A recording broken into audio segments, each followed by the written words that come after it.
کہ اللہ تعالیٰ نے ان کی غلطیوں کو معاف کر دیا. سیدنا یعنی صحابہ کرام کو غلطی کریں گے تو اللہ تعالیٰ ان کو معاف کر چکا ہے. یہ اللہ نے قرآن میں کہہ دیا نا کہ ہم نے ان کو معاف کر دیا. دیکھیں حضرت چاہے علی وہ قاتل حسین بھی ہوں. یار صاحب بھی ہو ہی نہیں نہ سکتا, آپ بات نہیں سمجھے, ہو ہی نہیں سکتا, پاسبل نہیں ہے. لیکن اگر آپ مخصوص کریں گے جی علیہ السلام, میں نے حضرت ابو بکر علیہ السلام نہیں کہنا, حضرت عمر علیہ السلام نہیں کہنا, حضرت عثمان علیہ السلام نہیں کہنا, لیکن حضرت علی علیہ السلام کہنا ہے, تو آپ یہ اسکول آف تھاٹ سے آپ کا نظریہ واضح ہو جائے گا کہ آپ صرف ان اشخاص کو علیہ السلام مانتے ہیں جو آپ کے نزدیک ائمہ معصومین ہیں. یہ ایک عقیدہ ہے اہل تشیع کا, ائمہ معصومین کا, وہ ان کو علیہ السلام کہتے ہیں, جو انبیاء کا درجہ, وہ ان کو ائمہ معصومین کہتے ہیں. یہ بھی یاد رکھیں. علیہ السلام کا ترجمہ کیا ہوتا ہے؟ ماشاءاللہ صحابہ کرام کی محبت میں سرشار ہیں, لیکن اہل بیت کا ذکر آپ نہیں کرتے. مجھے ایک بات بتائیں, یہ بھی آپ نے جو سوال کیا, آپ مجھے بتائیں کیا اہل بیت صحابہ نہیں ہے؟ کیوں نہیں ہے؟ وہ تو نبی کی خاندان ہے. یہ جو ڈفرنس پیش کیا گیا نا, میں اس کے خلاف ہوں. اہل بیت صحابہ نہیں ہے. اچھا, آپ سوال کا جواب دے رہے تھے, رضی اللہ اور علیہ السلام بتا رہے تھے, وہ بھی آپ نے بھی کہا ہے اور ہم بھی سمجھتے ہیں صحابہ کرام سارے کے سارے انسان تھے اور ان سے غلطی ہو سکتی ہے, لیکن وہ مغفور الخطا ہو گئے, اللہ نے ان کو معاف کر دیا. ہم کون ہوتے ہیں اب ان کو پکڑے؟ نہیں, ہم کوئی نہیں ہوتے ان کو پکڑنے والے. جس نے غلط کیا وہ روز محشر پکڑا جائے گا انشاءاللہ. اللہ نے کہہ دیا کہ میں معاف کر دیا, آپ پھر پکڑا جائے. ہم یہ سمجھتے ہیں کہ پورے جمیع صحابہ میں انبیاء کے بعد افضل ترین انسان سیدنا ابو بکر ہیں, وہ بھی رسول اللہ کے سسر ہیں. لیکن آپ نے بھی یہ بھی کہا تھا کہ صحابہ انسان تھے, انسانوں سے غلطیاں ہو سکتی ہیں. ہاں, لیکن ہاں چلیں, صحابہ معصوماً الخطا نہیں تھے, اس بات کے اوپر آیت ہے, لیکن مغفوراً الخطا تو ہے نا.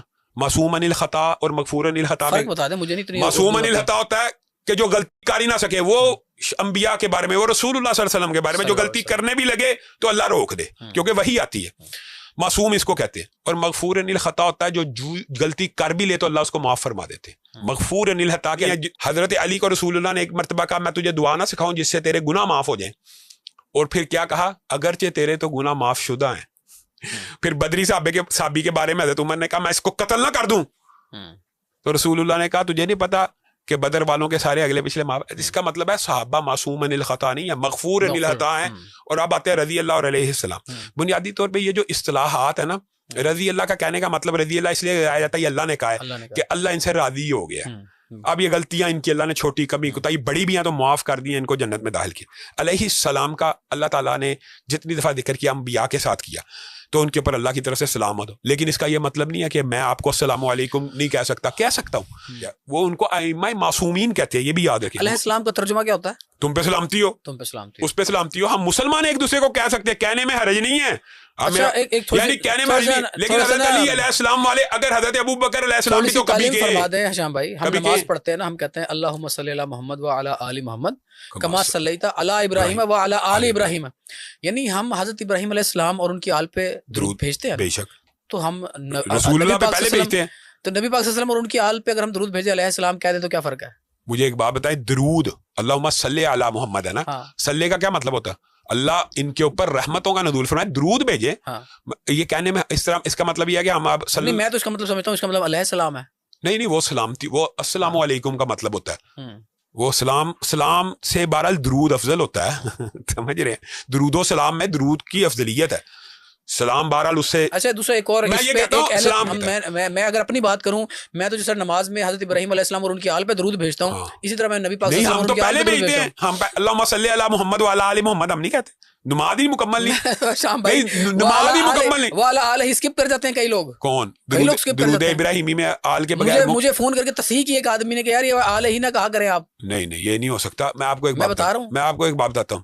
آپ علیہ السلام کے, لیکن آپ ہمارا مطالبہ بھی ماننے. پھر آپ نے اگر علیہ السلام ان کو کہنا تو حضرت ابو بکر کو بھی کہیں گے, ہم کوئی اعتراض نہیں. وہ تو ماشاءاللہ عشرہ مبشرہ میں سے ہے, تو پھر علیہ السلام ان کو کیوں نہیں کہہ رہے؟ ان کے بارے میں تو قرآن میں آپ نے کہا نا رضی اللہ آ گیا, تو اللہ تعالیٰ نے کہا ثانیہ اثنین اذ ہما فی الغار اذ یقول لصاحبہ. شام بھائی جو ٹائٹل اللہ تعالیٰ نے ان کو دے دیا وہ زیادہ بڑا ہے, میرے کہنا زیادہ بڑا. تو پھر یہ بھی سمجھنا چاہیے, اس لیے ہم اہل بیت کو صحابہ بھی مانتے ہیں, سمجھیں.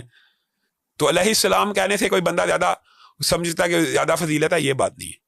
صحیح ہے. اچھا لیکن ایک اور جو ہم عام سوسائٹی میں دیکھتے ہیں نا, اہل تشیعوں کے ہاں نا ہمیں شدت تھوڑی سی کم نظر آتی ہے ایز کمپیئر ٹو ادر مسالک. نہیں, زیادہ ہے.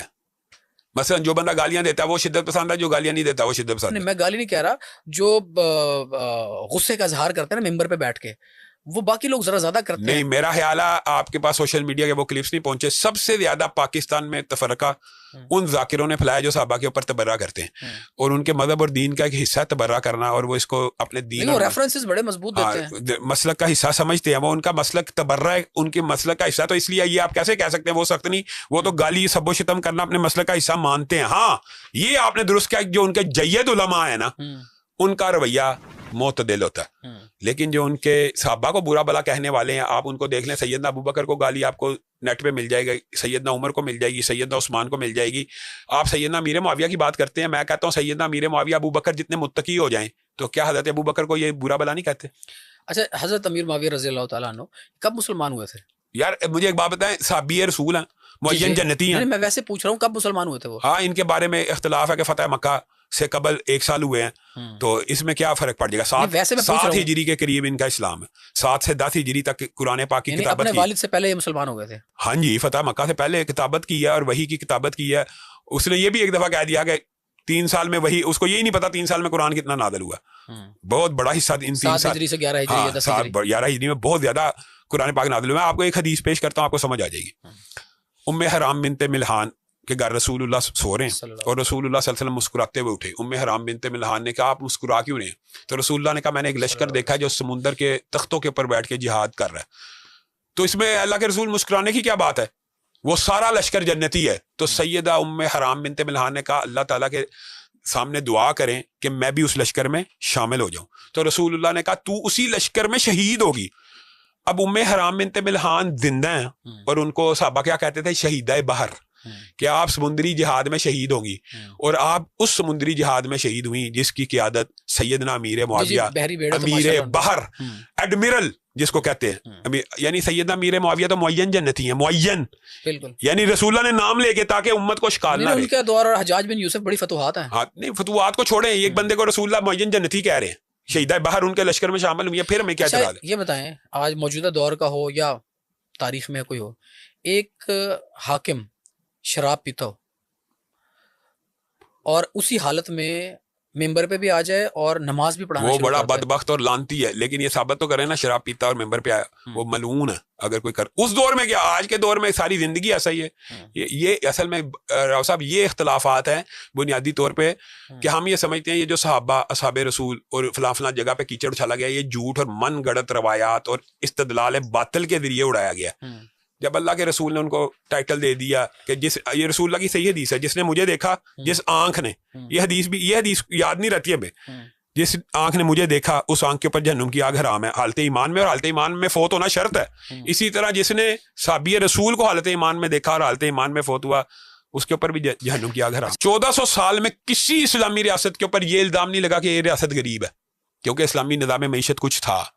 اسلامی بادشاہوں, یہ مغل بادشاہوں کے اوپر بھی زنا کے, کرپشن کے, شراب کے الزام لگے, غربت کا نہیں لگا, کیونکہ جب وقت آتا تھا تو جمعہ بھی پڑھا لیا کرتے تھے.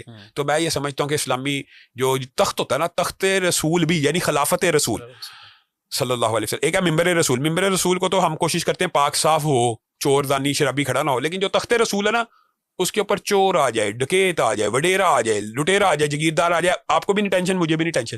یعنی تخت رسول کی کوئی اہمیت نہیں. اگر آپ تخت رسول کو بھی اسی طرح مقدس سمجھیں گے تو اللہ کی قسم فلاحی ریاست قائم ہوگی. ممبر رسول کو بھی مقدس سمجھنا چاہیے. ممبر رسول کو بھی وہ اس کی تو پھر بھی تحریک ہے نا. آپ بھی اپنی مسجد میں کسی زانی کو نہیں کھڑا کریں گے, بالکل بھی نہیں, پتہ چل جائے گا, لیکن تخت رسول میں بٹھا دیتے ہیں نا. بالکل نہیں چلے گا, لیکن مدارس کے اندر کئی زانی لگے پھر رہے ہیں. نہیں لیکن ان کو تو سزائے موت دینی چاہیے نا, لیکن تخت رسول کے اوپر تو بیٹھے ہوئے ہیں نا. کسی کو کوئی اعتراض بھائی سزائے موت دینی چاہیے. ہمارے علماء کرام 200 کلومیٹر کا سفر طے کر کے بچانے کے لیے پہنچ جاتے ہیں, آپ کہہ رہے ہیں سزا دینی چاہیے. میں کہتا ہوں جو بندہ, پھر یہ وہی بات آ گئی کہ جو بندہ مجرم ثابت ہو اس کو دینی ہے کہ بے گناہ کو پھانسی لگا دینا. گناہ اور بے گناہ کا تعین عدالت کرے گی کہ میں کروں گا؟ عدالت کرے گی. تو پھر میں دوسرے دن مجھے کیسے پتہ لگ گیا؟ عدالت کرے گی نا. دوسرے دن مجھے کیسے پتہ لگ گیا کہ بے گناہ ہے؟ اچھا بات سنیں, یہی تو جھوٹ ہے نا, جھوٹ میڈیا کا پروپیگنڈا بڑا ہوتا ہے. عدالت سے بری ہوگا تو میں نے آپ کے سامنے اصول بیان کیا, آپ چیک کر لیں عدالت نے بری کیا. آپ کو نہیں پتا کہ ہمارے معاشرے میں ٹرک ڈرائیور بچہ ساتھ رکھتے ہیں. اچھا مجھے ایک بات بتائیں, آپ نے یہ جو لفظ کہا ہے, میں ہوتا میں اس کا یہ جواب دیتا, یہ اسلامی معاشرہ نہیں ہو سکتا جہاں پہ بچے کے ساتھ ریپ ہوتا. یہ جواب ہے اس سوال کا. اور کیا آپ ساتھ کہہ رہے ہیں اسلامی معاشرہ, ساتھ کہہ رہے ہیں بچے کے ساتھ ریپ ہوتا ہے. یار اللہ کا خوف کرنا چاہیے. مطلب کہ ریپ کرنے والا معاشرہ اسلامی ہوتا ہے. آپ یہ کہیں کہ ہمارا معاشرہ بظاہر, ہم اسلامی جمہوریہ پاکستان میں نہیں رہتے. ہاں نام کا ہی ہے نا, جو بھی ہے دیکھیں آپ بات سمجھے نا.